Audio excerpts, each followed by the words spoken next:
What They Don't Teach You at Harvard Business School, by Mark H. McCormack. Introduction. Imagine it's 1963. You're in Paris, sitting at a table in a world-class golf tournament. A man walks up to speak with one of the golfers at your table. The man is pleasant, well-known, a future president of the United States, Richard Nixon. He says a few words, 5 or 6 sentences, to be exact, and then moves on. A few days later, you're having dinner with some of the greatest golfers alive, Arnold Palmer and Jack Nicklaus. Incredibly, the same man, Richard Nixon, stops by your table again. He greets everyone, smiles, and says the exact same words he said days before. The very same 5 or 6 sentences, delivered as if from a script. It was, as Mark McCormack would later recall, like he was talking to stick figures, not people. Now, contrast that with another story. A flamboyant, fast-living golfer named Doug Sanders, a man many considered too controversial, too much of a risk. McCormack decided to represent him anyway. One day, Sanders played an exhibition tournament in Canada, a small event he arranged himself. A week later, an envelope arrived at McCormack's office. Inside, with no letter and no note, was a stack of cash, the company's commission from the event. A future president who sounded like a recording, and a golf hustler who acted with unshakable integrity. What do these two moments tell us? They tell us everything.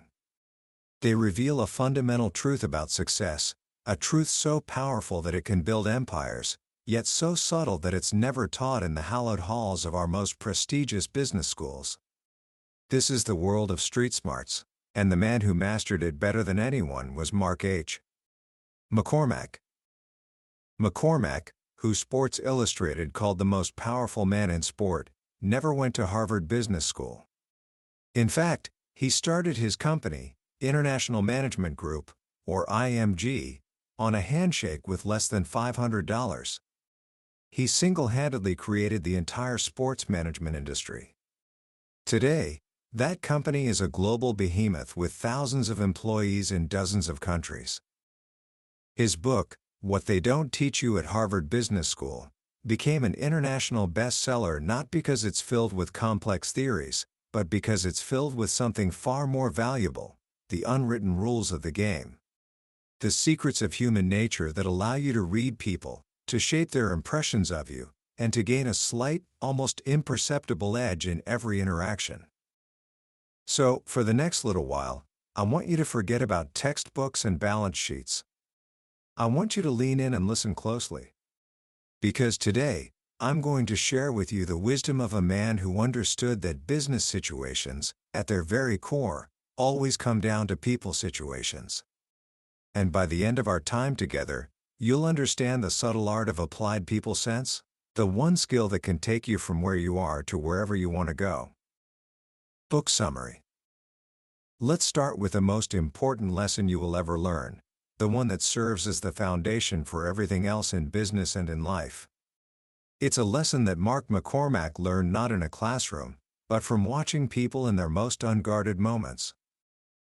The best education you can ever get doesn't come from a master's degree in business. It doesn't come from a law degree, though McCormack had one of those from Yale. The best education, the one that separates the good from the great, is an awareness of what school can't teach you. It's the ability to make active, positive use of your instincts, your insights, and your perceptions. McCormack called it street smarts. I like to call it an applied people sense. Think back to those 2 stories we opened with.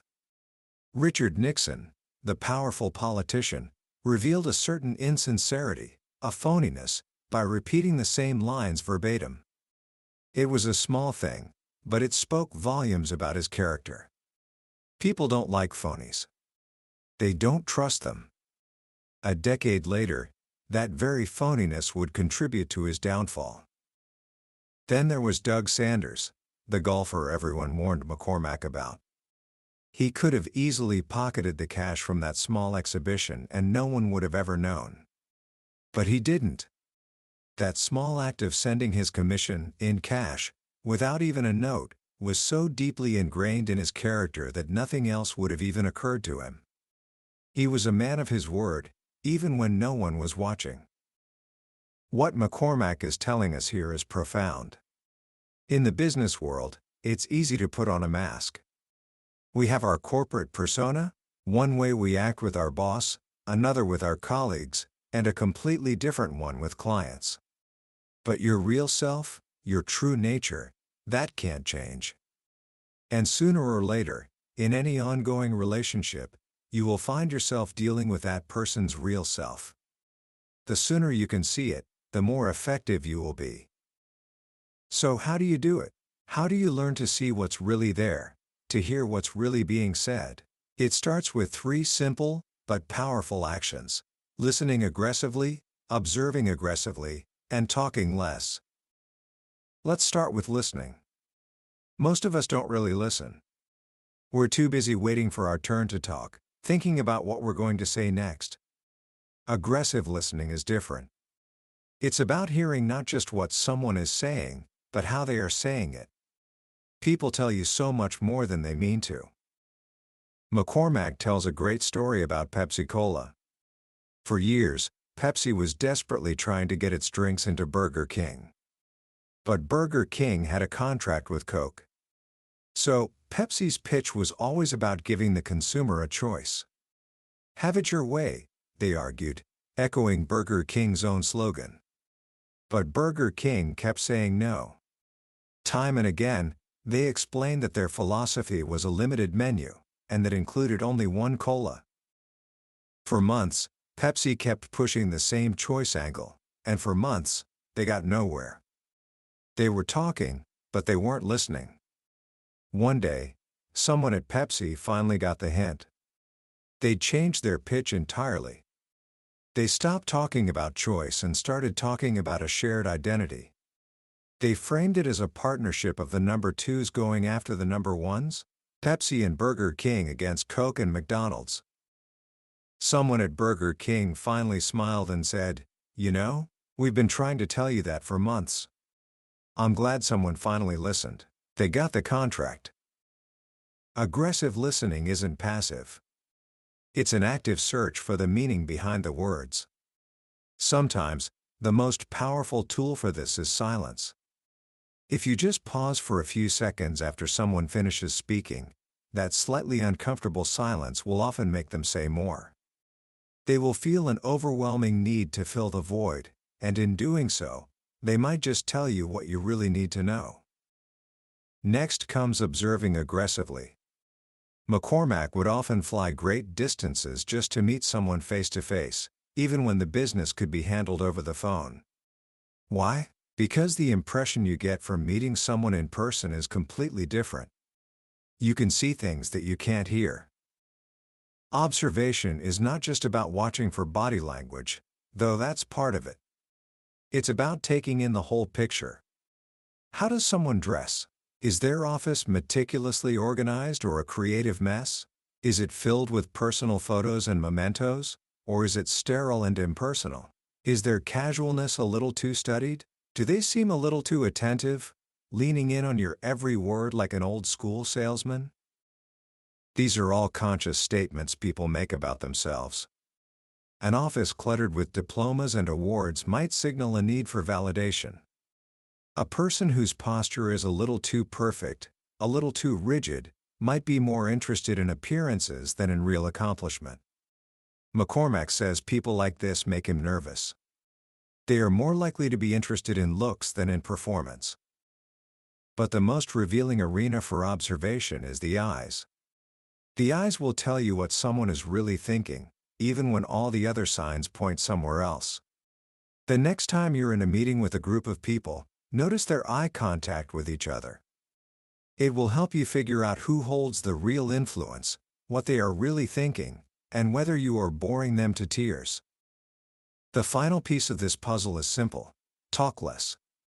If you're listening and observing aggressively, you will automatically talk less. You'll learn more, see more, and make fewer blunders. Ask questions, and then resist the urge to answer them yourself. Just listen. By combining these three skills, you begin to develop an insight into people. You start to see beyond the corporate persona and understand their true nature. And this is where it gets interesting, because a person's true nature is consistent. The better you know someone, the more accurately you can predict how they will react in almost any situation. This knowledge is invaluable. It's what allows you to understand the single most powerful force in any business interaction: ego. McCormack says that most successful businessmen are one giant ego with a couple of arms and legs sticking out. But a giant ego doesn't necessarily mean a strong ego. In fact, it often means the opposite. It can signal a deep-seated insecurity, a need to be assertive because of a low self-image. Once you can read the strength of a person's ego, you can begin to answer some very practical questions. How secure is this person? Will they be stubborn or reasonable? How quickly will they make a decision? And will they stick to it? Will form be more important than substance? Are they likely to say one thing and do another? This isn't about judging people. It's about understanding them. A person with a massive, fragile ego might need to be stroked. You might need to make them feel like your great idea was really their idea all along. A lot of deals get made simply because someone's ego was so involved that they could not psychologically afford for it not to get done. If you can understand and control ego, by stroking it, poking at it, or just minimizing its damage, you can be the beneficiary of many of those deals. But there's one final piece to this. The biggest thing that blocks your insight into other people is your own ego. It's difficult to be effective if your conclusions about someone else are based on your ego rather than on theirs. Be aware of your own strengths and weaknesses, and how they might slant your reactions. So, you've learned to read people. You're listening, you're observing, you understand the role of ego. That's the first half of the equation. The second half is about controlling their reading of you. This is the art of creating impressions. How people relate to you in business is based on the conscious and unconscious statements you make about yourself. The way you dress, your phone manner, how you greet people, even the way you phrase a letter, all of it affects the impression you make. McCormack calls this an artful form of manipulation. It's about making people want to do what you want them to do. And it's all in the little things. Business rarely provides for the grand gesture. Just as you gain the greatest insights from the little things people say and do, it is the little things you say and do that make the most enduring impression. McCormack is bad with names, and he assumes everyone else is too. So, no matter how many times he's met someone, if he's not 100% sure they know his name, he opens with, "I'm Mark McCormack." It's a minor point, but it removes any potential awkwardness and makes the other person feel comfortable. He tells a wonderful story about Ray Cave, the managing editor of Time magazine. They went to a restaurant where Cave had never eaten before. When they arrived, Cave greeted the maitre d' with a warm, "Good to see you again." The maitre d' lit up and immediately led them to a great table. It was a simple, subtle act that created an instant, positive impression. Another colleague of his, a managing editor at People magazine, told him that if she was going into a business lunch where she anticipated being intimidated, she would order a scotch and water. She rarely drinks, but just ordering a scotch instead of a sparkling water creates a subtle, business impression. One of the most effective ways to create an impression is to do the opposite of what someone expects. If they're expecting toughness, a simple, self-effacing remark can be incredibly disarming. If they anticipate a hard line in a negotiation, making a small, insignificant concession right at the beginning can change the entire dynamic. McCormack says that the more someone thinks he wants something from them, the more he will go out of his way to appear that he doesn't. He once wanted to sign a well-known television personality who was hesitant. She knew how badly they wanted her, and she was expecting the full court press. Instead, In 2 meetings, McCormack talked about her career, her opportunities, and what he would do if he were in her shoes. He never once mentioned the subject of representation. Naturally, she started to wonder why they weren't pursuing her more aggressively, and she began to pursue them. Your correspondence is another powerful tool. McCormack is a stickler for any letter that goes out over his name. It must be neatly typed, with no spelling errors or typos. It forms a strong subliminal impression about how you run your business. Do you run it almost right, or do you run it right? He also takes the time to personalize all of his business correspondence. He'll add a sentence or two about a personal interest of the recipient, asking about their favorite sports team, a recent business deal that went their way, or even their family. It shows that you've taken the time to do your homework. It shows you care. Think about your office environment as well. Your secretary is often your official link to the outside world. If she is abrupt, you are perceived to be abrupt. If she is officious and overbearing, then you are perceived to be officious and overbearing. The same goes for any subordinate who works directly for you. You are being judged, at least in part, by how they present themselves. And then there's how you present yourself. The way you dress forms an immediate, strong impression. In general, it's better to be dressed conservatively. The more conservative your business dress, the harder you are to read. People who show up to meetings with their shirts half unbuttoned and gold chains exposed are creating all sorts of disturbing generalities about their entire personalities. Coco Chanel once said that if a woman is poorly dressed, you notice her dress, but if she's impeccably dressed, you notice the woman. That same advice applies to business. You want your dress to say nothing about you, other than that your clothes fit. Another powerful way to create an impression is through split-second efficiency. In any new business relationship, McCormack creates situations that allow him to be perfectly on time. If he sets up a phone call for 10 a.m., he calls it precisely 10 a.m. If he promises a letter will be on someone's desk by Monday, it's there on Monday. Do this the first few times you deal with someone, and they will assume you conduct all your business affairs that way. The flip side of this is being a time thief.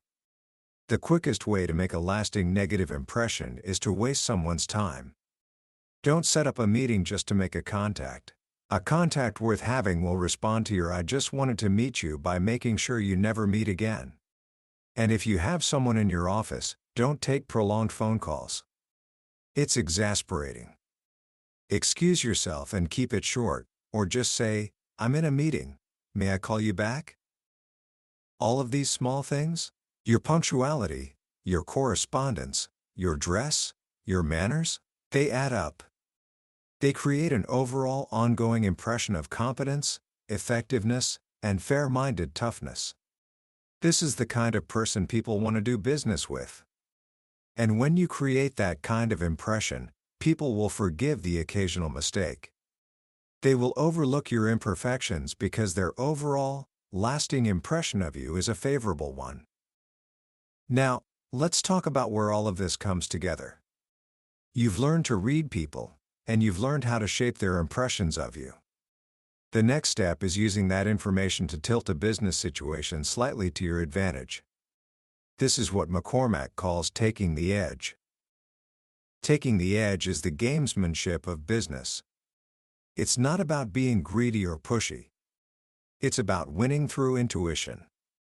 It's figuring out what people want, or convincing them of what they want, and then finding a way to give it to them, while getting slightly more in return. In any business situation, there's an edge out there for the taking. The first step is to know the particulars. Do your homework. You can't take an edge until you have first taken a look at the facts. Assume that the one fact you don't know is the one that will make all the difference. But facts alone aren't enough. You have to size up the situation. Step back and see what opportunities exist. One of the most brilliant examples of this comes from a Venezuelan oil and shipping businessman named Rafael Tudela. In the mid-1960s, Tudela owned a glass manufacturing company, but he dreamed of getting into the oil business. He learned that Argentina was about to buy a $20 million supply of butane gas. With no experience and no connections in the oil business, he flew to Argentina to try and secure the contract. His competition was two of the biggest companies in the world, British Petroleum and Shell Oil. He was hopelessly outmatched. But he did his homework. He started asking questions and listening. And he discovered one critical fact: Argentina had a massive oversupply of beef that they were desperate to sell. That one fact was his edge. He went to the Argentine government and made an offer they couldn't refuse. "If you will buy $20 million of butane from me," he said, "I will buy $20 million of beef from you." Argentina gave him the contract. Now he had a new problem: what to do with $20 million worth of beef. So, he flew to Spain, where a major shipyard was about to close down due to lack of work, creating a political crisis for the Spanish government.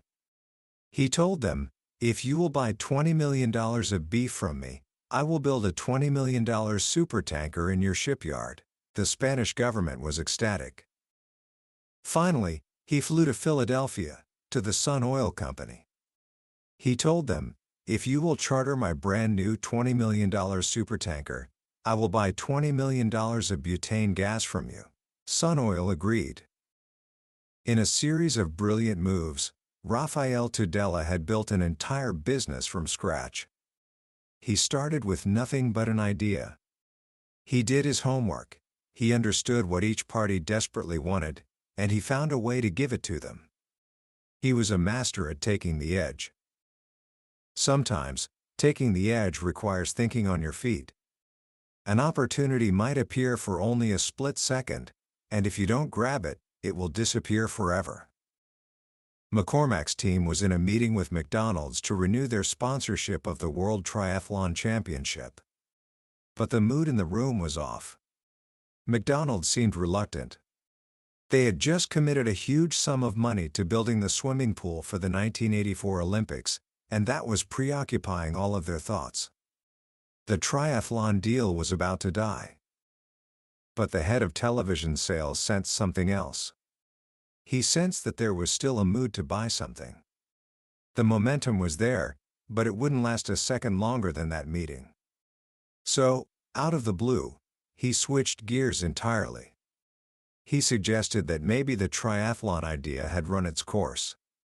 What they should really be talking about, he proposed, was an all-new event, an international diving championship that would take place every year at McDonald's brand new Olympic pool. Because that one executive understood the ripeness of the moment, they didn't walk out with a failure. They walked away with a brand new commitment. This is what people often call luck. But luck, as Gary Player once said, is a funny thing. The harder I practice, the luckier I get. Getting lucky is mostly a matter of recognizing when you have been. Even a crisis can be an opportunity. People tend to see crises only in terms of their potential for disaster. But in a crisis, people are on edge, agitated, and more vulnerable. And that vulnerability can be turned into a great advantage. McCormack says one of the best rules he knows is that when a crisis occurs, don't react. Just say you'd like to think about it. Make an excuse, but don't respond immediately. Once you have analyzed the crisis in terms of its potential for opportunity, as well as its potential for disaster, then you can respond. It may present a very interesting edge. Perhaps the most powerful tool for taking the edge is also the most difficult to master: patience. Learning to wait. It's amazing how the simple passing of time can totally alter a situation. It can solve problems, cool down confrontations, and add a whole new perspective. McCormack says that in his 20-plus years in business, 90% of his successes have involved the need for patience, and 90% of his failures have been caused, in part, by a lack of it. This brings us to the arena where these skills are most tested: sales and negotiation. Most people think they can't sell. They find it intrusive, they find it beneath them, and most of all, they fear the rejection. But McCormack argues that we are all born salesmen. As kids, we sell our parents on letting us use the car. We sell our teachers on giving us good grades. We are unconsciously using persuasion and negotiation all the time. The problem is that once we enter the business world, our sales abilities are being judged, and that can be intimidating. We convince ourselves we can't do it. But effective selling isn't about high pressure, foot in the door techniques. Those days are gone. Today, effective selling is directly tied to timing, patience, persistence, and sensitivity.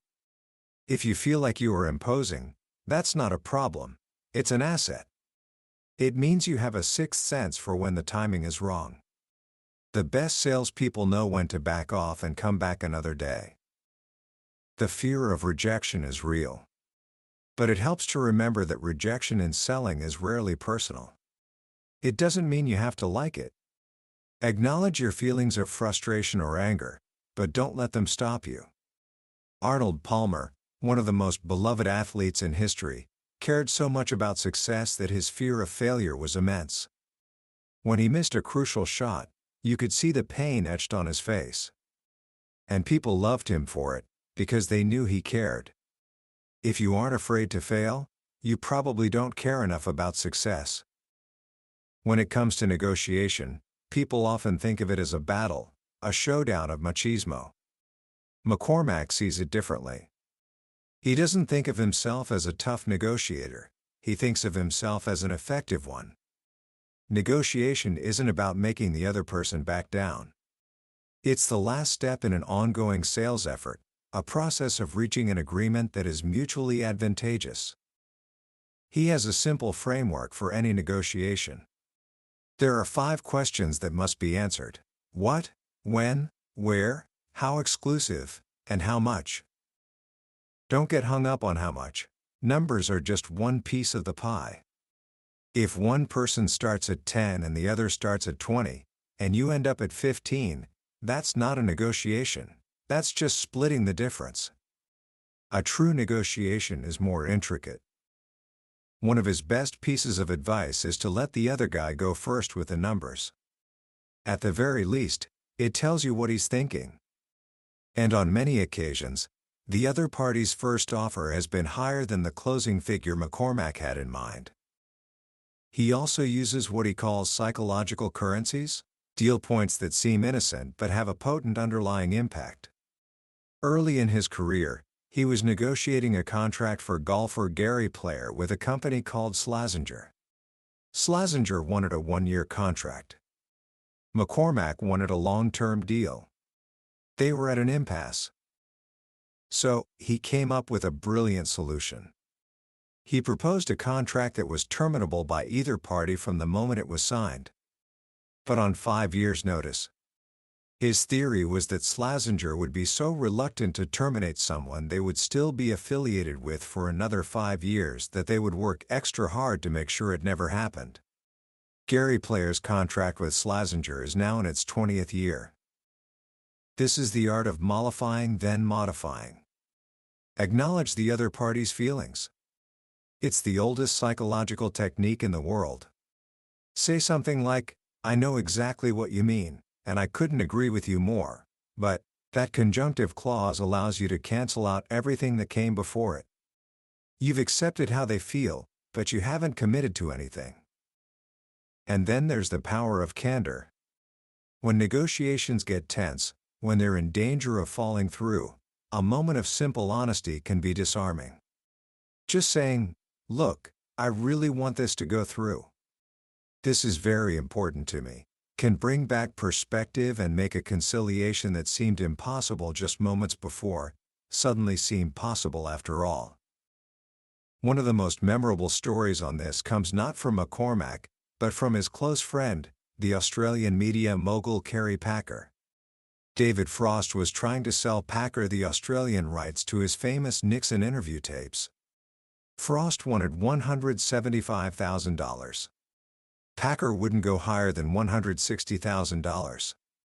They argued back and forth, getting nowhere. Finally, in a moment of candor, Frost said, "Carrie, I really need the $175,000.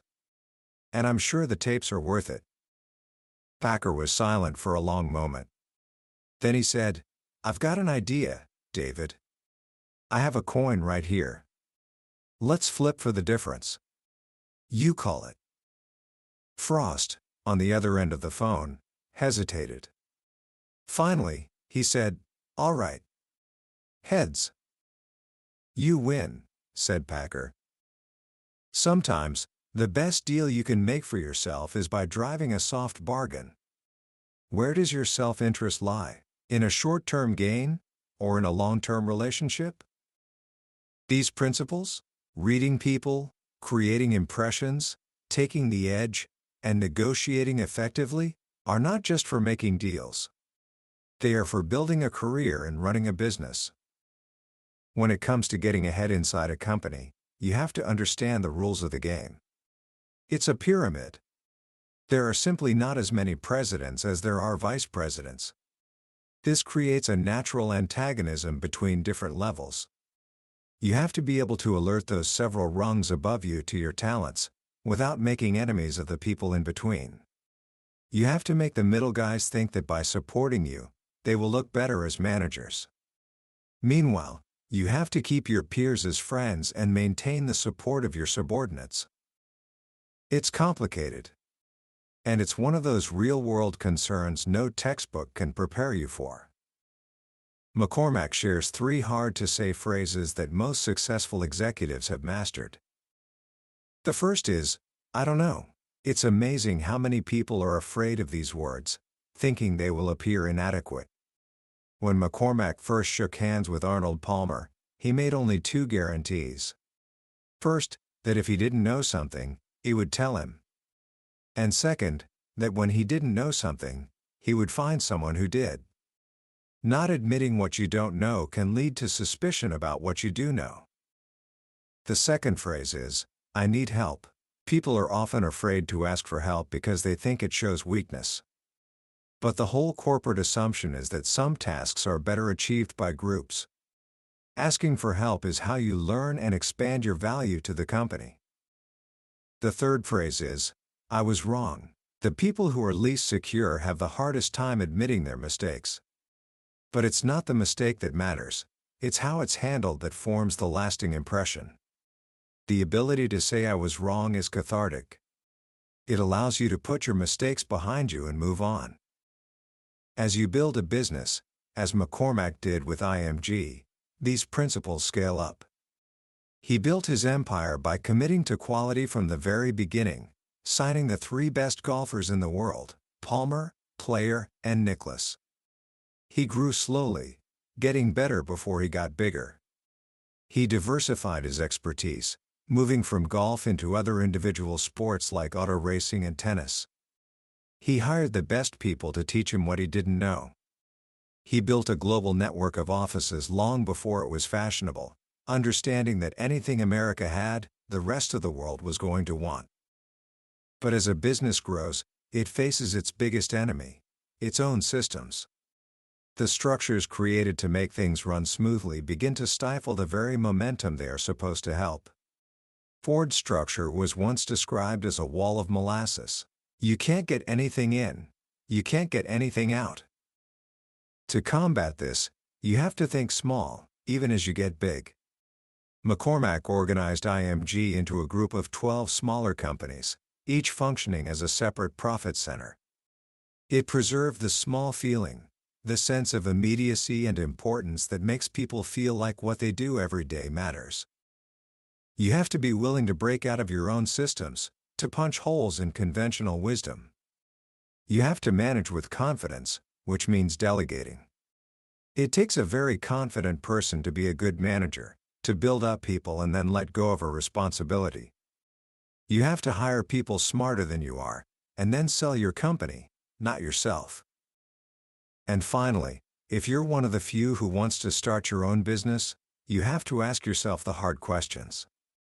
Why are you really doing this? Is it to run away from your current job? Or is it because you have a deep, emotional commitment to an idea, a feeling that if you never tried, you would always regret it. Starting a business is not for the faint of heart. But for those who are driven by that inner fire, it is the new great American dream. Commentary. What Mark McCormack offers in What They Don't Teach You at Harvard Business School is more than just a collection of business tips, it's a philosophy. It's a way of looking at the world that is grounded in a deep and abiding understanding of human nature. Reading it today, decades after it was first published, you realize just how timeless this wisdom is. The technology has changed, the markets have changed, but people haven't. The most powerful lesson, for me, is the idea of street smarts as an applied people sense. It's not about being cunning or manipulative in a negative way. It's about being observant, empathetic, and aware. It's about understanding that every interaction, whether it's with a CEO or a waiter, is an opportunity to learn something about character. McCormack reminds us that the small, seemingly insignificant moments are often the most revealing. A person's true self doesn't change to suit the environment, and success in the long run depends on your ability to see that true self in others and in yourself. This is a book that champions intuition in an age that is obsessed with data. McCormack isn't against facts, but he argues that facts are just tools. They can't replace the seat of the pants factor, that gut feeling that tells you when the timing is right, when to push, and when to be silent. He teaches that decisions are ultimately made with our hearts and our instincts, and we use logic to justify them afterward. The truly great leaders don't just analyze the data, they feel the decision. So, how can you start applying this wisdom today? Here are a few simple, practical actions you can take. First, for the next week, practice what McCormack calls aggressive listening. In every conversation you have, make it your goal to listen twice as much as you speak. Don't just wait for your turn to talk. Ask questions, and then be silent. Try to understand the other person's perspective so deeply that you could argue their point for them. You will be amazed at what you learn. Second, choose one small thing to create a better impression. It could be as simple as making sure your next email is perfectly proofread, or adding a personal, handwritten note to a thank you card. Or, if you have a phone call scheduled, call at the exact time you said you would.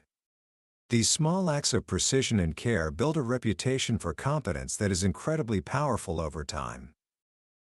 Finally, the next time you find yourself in a tense or emotional situation, remember McCormack's advice: act, don't react. Before you respond, take a deep breath.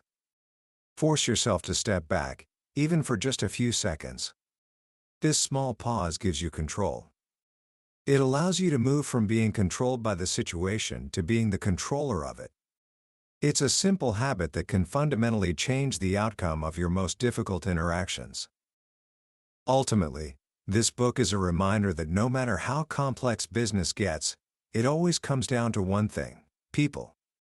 And the person with the most finely tuned people sense will almost always have the edge. That was a summary of What They Don't Teach You at Harvard Business School by Mark H. McCormack.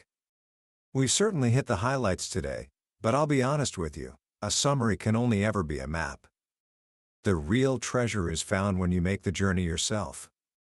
The true magic of a book like this happens in the quiet moments of reading, when a particular story or a simple phrase connects with your own life in a way you didn't expect. This summary is designed to help you decide if this book is worth your time. If anything we've talked about today has resonated with you, I encourage you to grab a copy. Reading it isn't just about learning, it's an experience that can genuinely change the way you see yourself and every interaction you have. The link to the book is in the description. Also, if you found this journey valuable, please show your support by hitting that like button and subscribing to the channel. That way, you won't miss our next exploration into another life-changing book from the billionaire's bookshelf. Let's keep growing together.